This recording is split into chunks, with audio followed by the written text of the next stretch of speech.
Hi everyone, I'm Jessica and I go by Stitching Colours here on YouTube, so welcome back.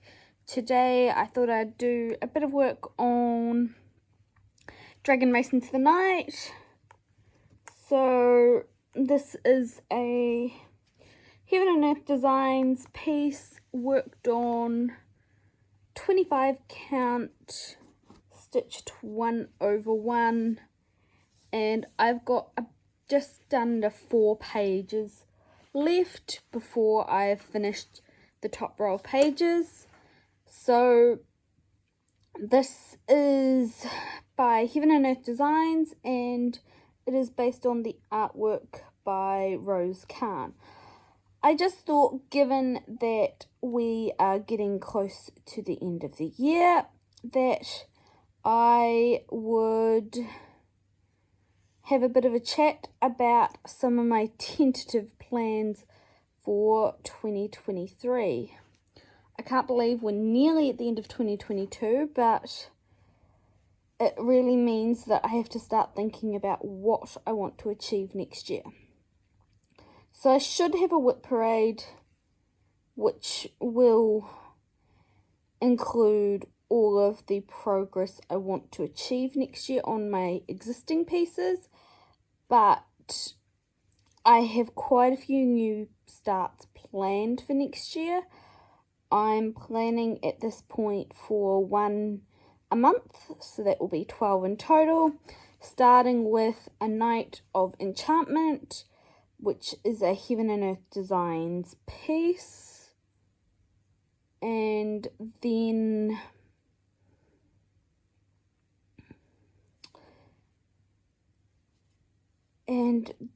sorry, losing track of where I'm stitching.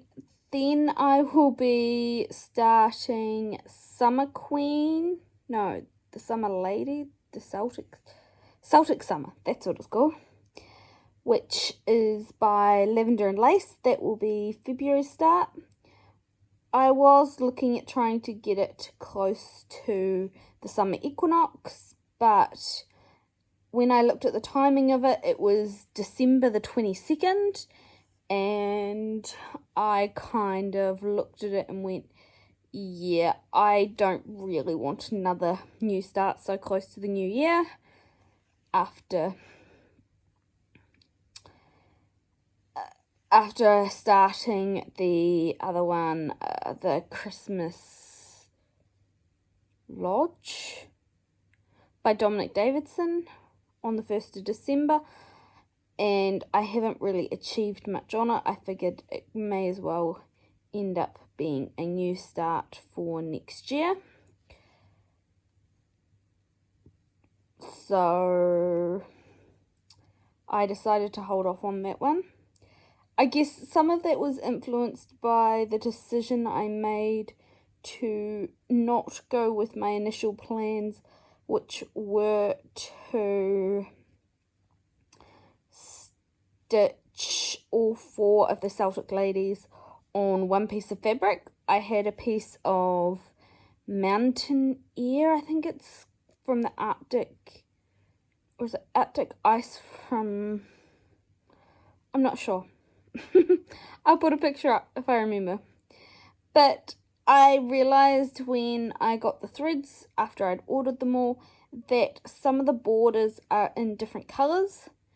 So I realised that it might look a bit clunky putting them all 4 on the same piece. So I decided I will split them up into 4, and the plan will be to work on them each during the season. The rest of the pieces I've got for next year aren't really set in any specific time frame, but I'm hoping kind of to have a bit of an alternation with new starts, so it will be 6 full coverage and 6 non-full coverage. That will allow me to get a bit more progress on the on the full coverage pieces before I go and start another one, because I don't like it when I have a new start and only get 300 or 400 or anything less than 5,000 or 6,000 stitches on it before starting another piece. So hopefully alternating them between full coverage and non-full coverage will be enough to counteract that. I am expecting in that time I will have a couple of finishes, because one of the pieces I want to start is Royal Games 2, and that isn't that big of a memorabilia. I think I finished the first one in about 10 to 12 days of actual stitching on it, including all the back stitching, so I don't think it will be too bad. Another non-full coverage planned start is the Tala by Bella Filipina, which is going to go on a fairly large piece of fabric, because I'm going to stitch Tala in the middle with Hanan and Mayari on either sides. Sorry, Luna is currently trying to get a snail that's on the outside of the window. She is an indoor cat, but obviously the snail is bothering her. So she's sitting on the windowsill, just chirping almost at the snail and trying to paw at it. So it's just a touch distracting, but we'll get there. So, where was I? So I'm going to put Hanan, Tala and Mayari, but all by Bella Filipina, on the same piece of fabric, because they seem to fit together, given that they're all deities of similar things, with Tala being the deity of the stars, and I don't remember what the other two are. I'm sure it will come to me later on when I'm not thinking about it. But anyway, so they will be amongst the new starts for non-full coverage, and another one is mostly influenced by Dawn, or Fairy Rose as she's called on Flosstube, in that she's planning on starting a Afghan. So this is stitched over 2 on 20 count fabric, and that means that it's pretty much the size of 10 count, but I saw it, it's a Halloween one, and I went, well, wouldn't that look amazing on the wall around Halloween? So I decided, after hearing that Mum was going to do it, she goes by Stitching Addicted Stitcher, something like that. I'll put it in the below. But I can never remember which order it goes in. Her name, anyway, on YouTube. So she's also planning on doing it, and it's going to be quite a big piece, but I think it'll look amazing, and my plan would be to turn it into a really big wall hanging to hang during Halloween. My only concern with turning it into a wall hanging would be Luna playing with it.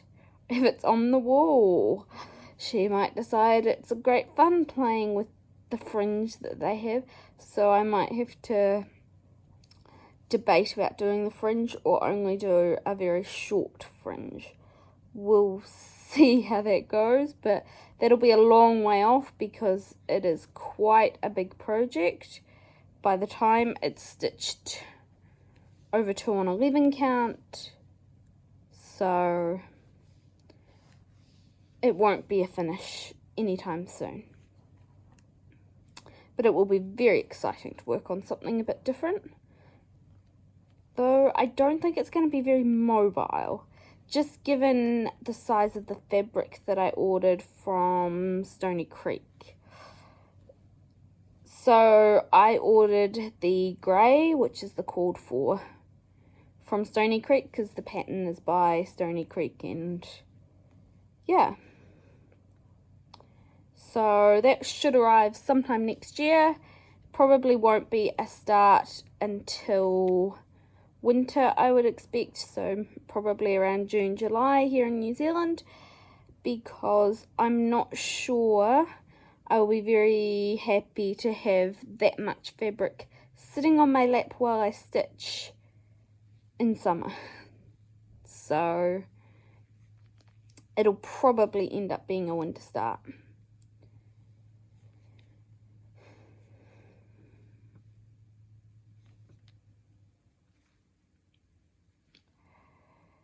I have ordered some different size needles for it as well, because I realised that the 28 count John James needles I use for everything else probably won't work when I think it's called for using 4 strands of thread.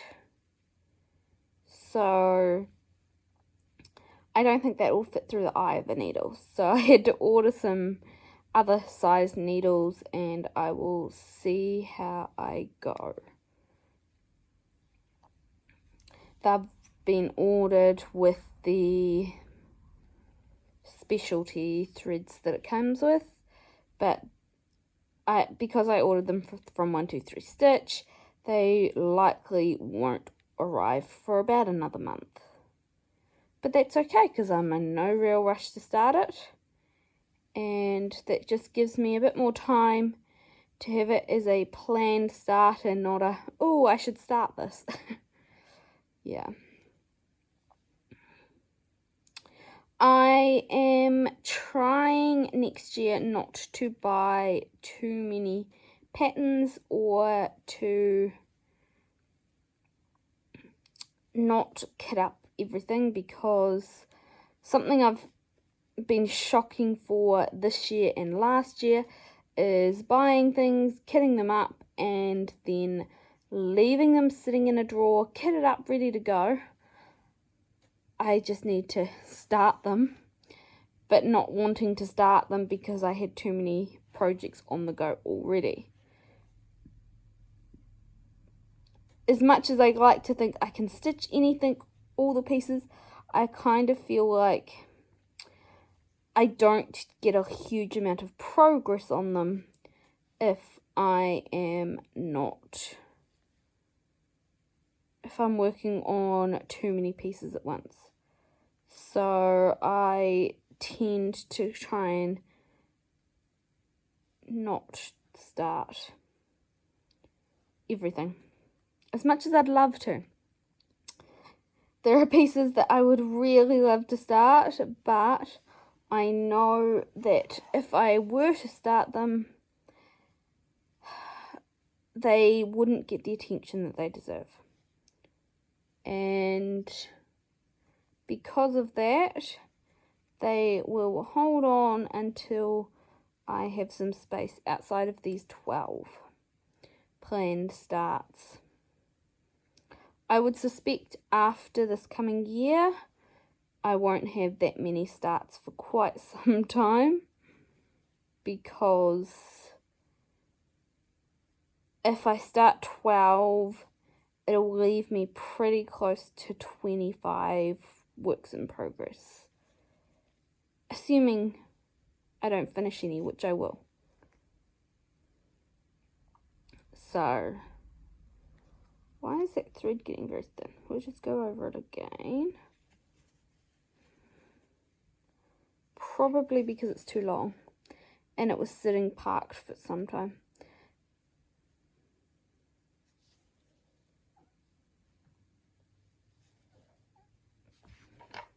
Yeah. Okay. And this is 791. I love all these blues in the sky, but there are a lot of blues. I guess it's probably more noticeable because I'm working pretty much straight across the sky, and the only difference I get is when there's a high dragon in at the very top section. So I think there's like another 5 or 6 rows of pages, so it'll be a while before I get down to the bottom. It's one of the reasons I wanted to focus a bit on this over the last time period. And I've got Luna here now, interested in everything. Hang on.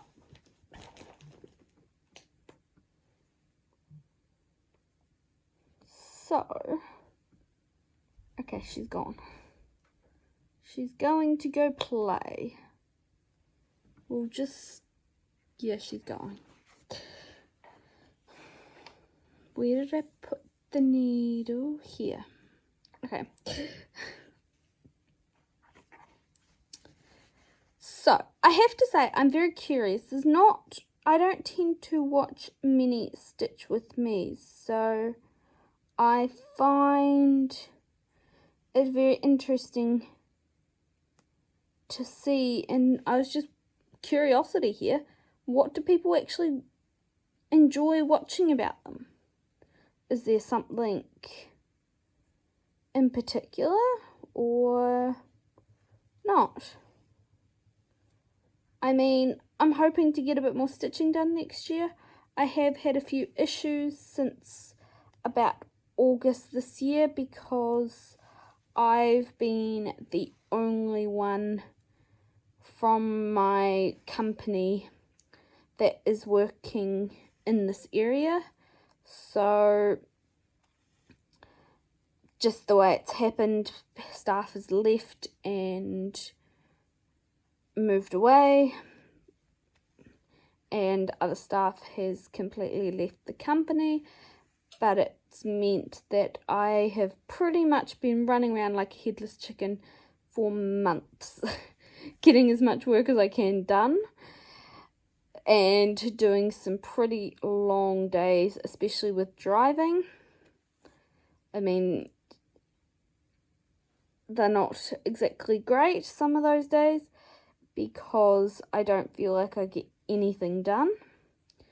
I mean, this week was a bit of an example of that, in that I was in Lawrence on Tuesday and then Riverton on Wednesday, and then on Friday I was in Invercargill. So Lawrence is about an hour away, but the job I had was booked in to take about 3 hours.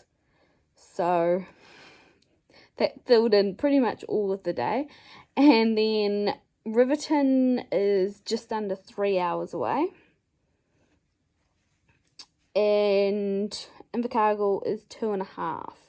So that's one way, those direct distances.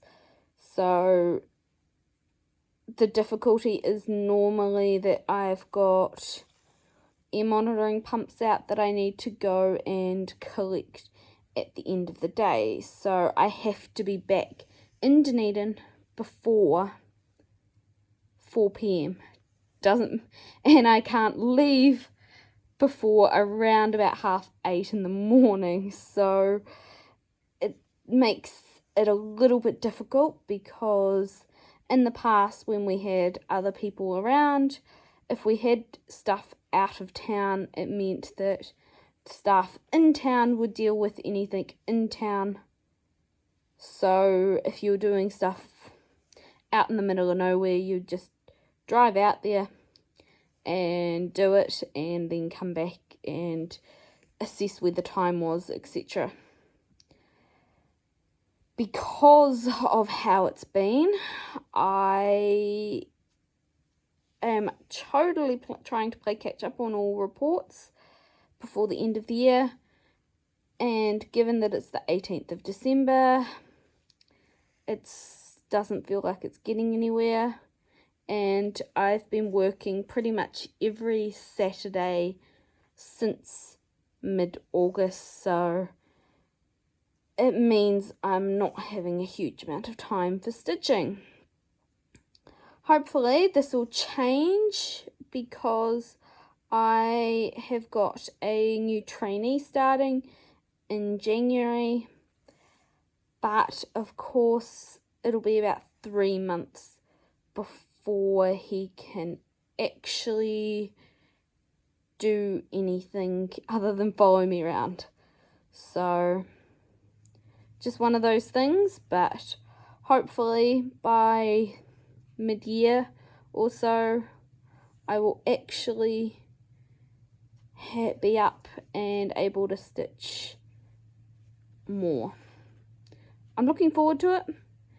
It's always been a bit of a terrifying thought over the last few months of what happens if I get sick or anything like that.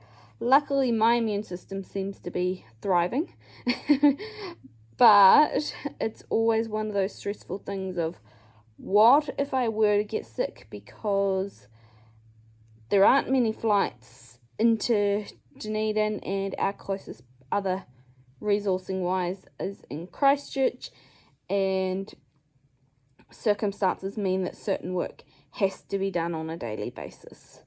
So it's definitely been a bit of a scary thing, but I have not been unwell, so I guess it's a blessing.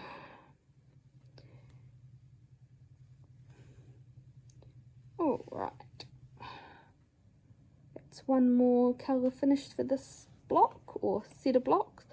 So given how I'm going with this one at the moment, I've kind of decided to work on 4 blocks at a time because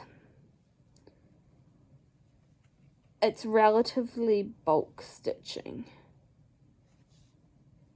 And the colours all seem to mostly continue. There's a few that jump in from below and above and things like that, but most of the colours are pretty consistent and speckled in throughout. So it's just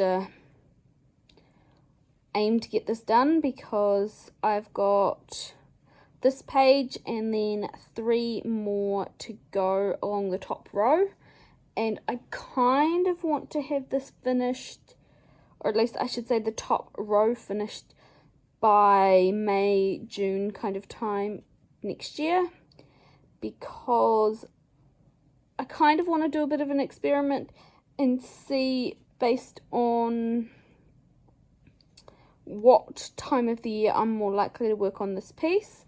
So my plan would be to stitch on the night side during autumn and winter, and during the summer months and spring I would work on the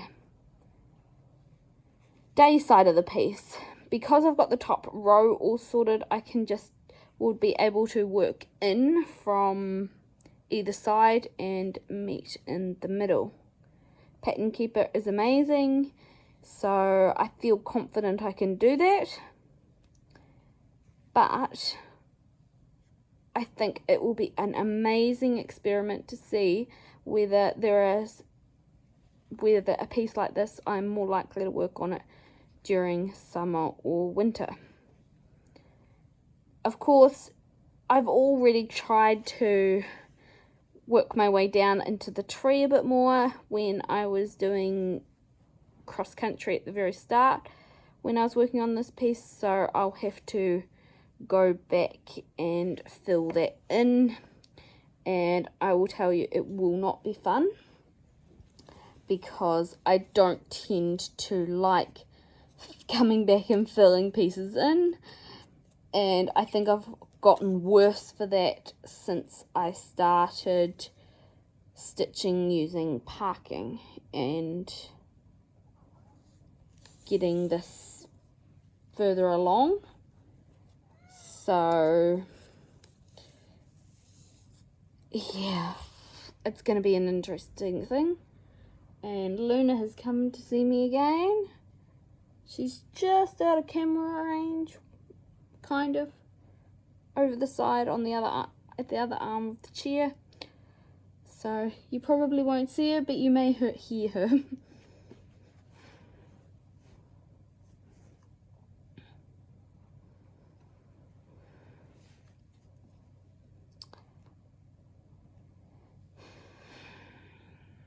Christmas is going to be pretty quiet. It's always a bit like that with Dad being still milking at this time of year, because in the southern hemisphere it is summer during Christmas. So that it is great in some ways because we get longer days and things like that. It just doesn't really feel like Christmas, I guess, or at least it doesn't feel like the stereotypical Christmas that everyone thinks of, because it is summer. There's no chance of us getting snow or anything like that, or if we did, I would be very concerned. It's for our climate anyway. So Christmas is pretty low-key normally, but it just doesn't feel like Christmas. Even though I've never experienced a winter Christmas, it just doesn't quite feel right. In some ways, I know it is great because it means that all of the kids are off school over summer break. So that's the break that the Northern Hemisphere normally gets June, July, before they go back to school in September. So we kind of get that December, well, part of December, and then January before they go back to school, either at the end of January or the start of February, just depending on the year and the dates and everything like that. So it's always interesting. Kids seem to make the most of it. And how have I got a knot? Ah, okay, it's just a slip knot. Nothing to worry about. So the kids have their school holidays over summer, which is in December. It just means that our new year for schooling and everything like that starts in January or early February, with all of the students, starts with the new year rather than in September. It's just, I guess, a little bit different because different seasons. So yeah, university also goes back in February, and that is the start of their year. They tend to finish exams They tend to finish exams October-ish kind of time. So it means they get quite a break, much longer than the high school and primary school kids. So I remember those times fondly. It was amazing having all that time off. I've got off from around the 23rd of December through to the 9th of January. Of course, because I'm the only one in this area, I am technically on call for the whole period, other than the stats or public holidays, whatever you want to call them. So while I'm off, I will still have to be keeping track of any messages, emails and phone calls that may come in. Just the way it is, but I'm hoping next year I can split it up a little bit more and have some time off. Just like I'm hoping to get some of my weekends back. We'll see how it goes. You never know how it's going to go with trainees. Sometimes they will love it and be happy enough to be working for us. Others we find last 6 or 8 months before they go, yeah, no, this isn't what we thought it was going to be. So it's just going to be a hope for the best situation, as it always is with new staff.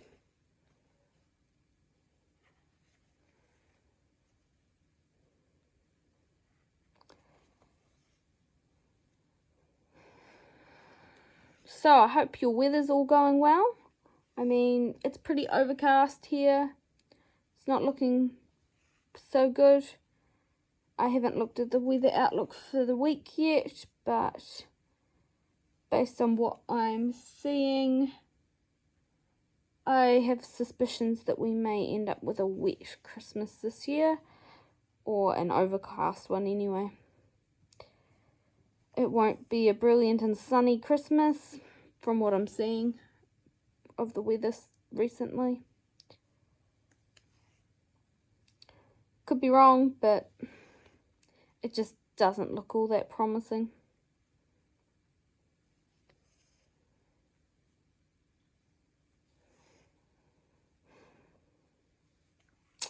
The printing of my thread drops is going reasonably well.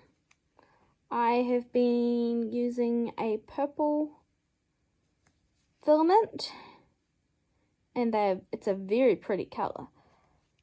But my only concern is I'm not sure how they're going to be to write on, and how much it might be difficult to read the numbers because of the colour. I mean, white, easy to read.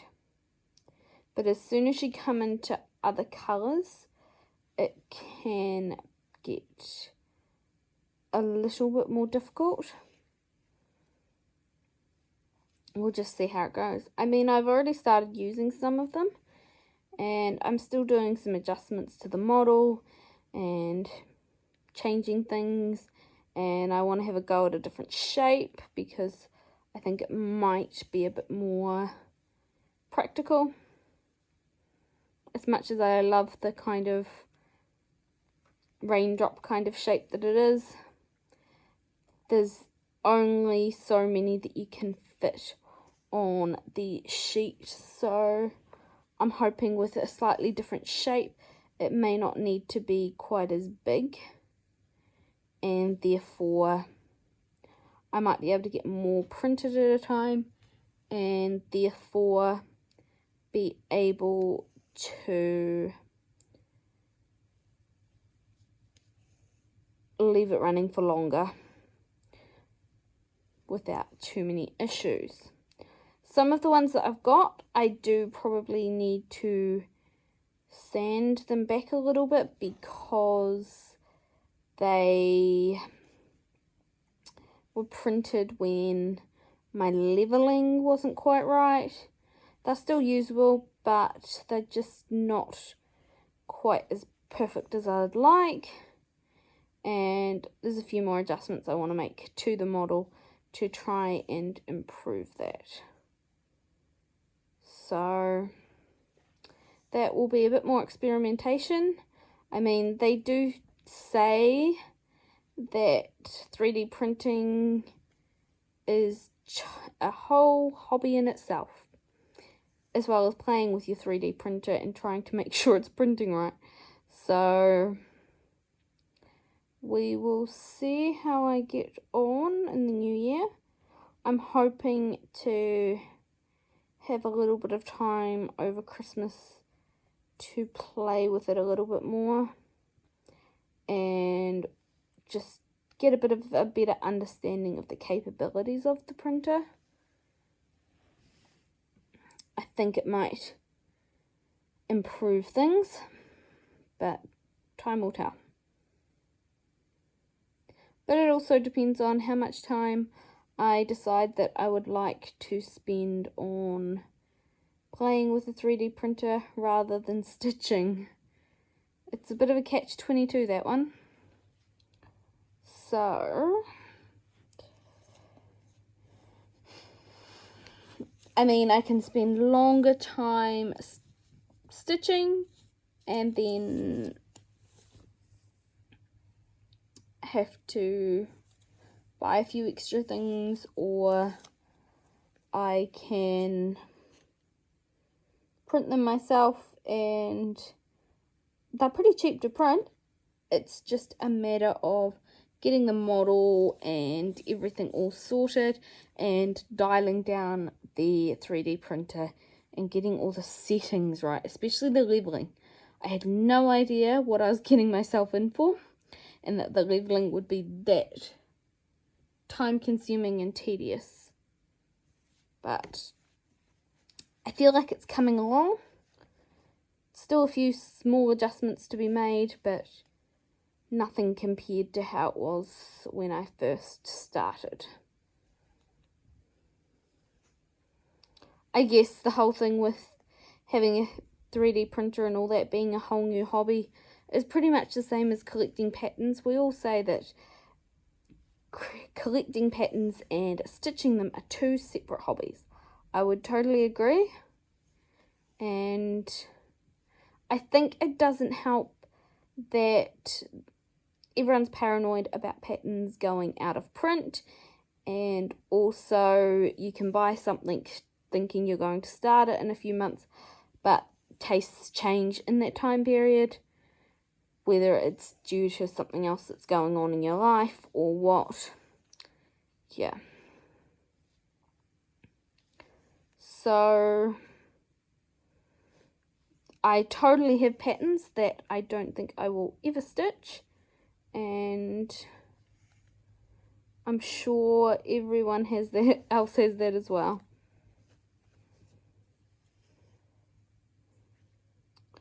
Another slip knot. There we go. It's weird. I don't normally seem to have them, but today I've been having a few of them. Must be doing something different.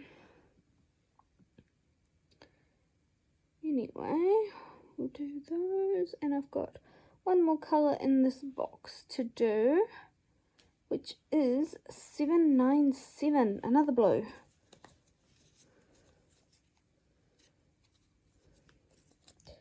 Helps if I go up from 791 and not down. But here we go. It's another bluey purpley colour. I wonder how dark the sky is going to get. It'll be very interesting to see how it changes all over through the piece across the sky. So I was watching Darren, or Dizzy Stitches, stitch with me, and he mentioned about how he wasn't sure what needles I used, but he was surprised at how quickly I could thread them. And I used 28 John James needles, just the silver ones. I bought a pack of about 1,000 of them, and I split them with Mum, and she is or was using them. I'm not sure if she still is, because she's kind of going more towards some bigger fabric counts, or at least she has been recently, with how she hasn't been very well. Hopefully, now that they've got a diagnosis, she'll be a bit better, and hopefully it will start getting things sorted. but we can only wait and see. Okay, we'll park that one down here. This is a very long thread. Okay, there. So the next thing I will be starting is this next box. My first tip when doing this parking the way I do it is flick them all up to the very top. It means they're out of my way. Alright, and given that this blue is the bottom one, I will stitch this one in.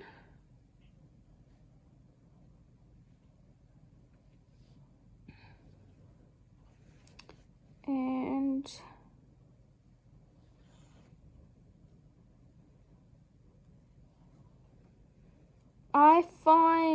I guess I'm pretty paranoid about getting lines from corners and rows and even edges of blocks. I've never had any issues, but I'm always paranoid. So I tend to stitch somewhat in a bit of a random pattern. As long as I select it on Pattern Keeper, I kind of know where I've been. The trouble comes when I start doing random patterns and things like that, and I don't mark it off on Pattern Keeper, and especially when it's a pretty filled in box and I have no idea where I'm at. Right. Something I do that makes it easier for parking is I kind of try and find a few stitches on my way to travel to where I'm parking it to actually stitch them then and there. And that means I don't have so many issues or concerns with getting puckering behind. So the next colour actually kind of goes into the next block, and then where does it go? That's all on the page. Okay.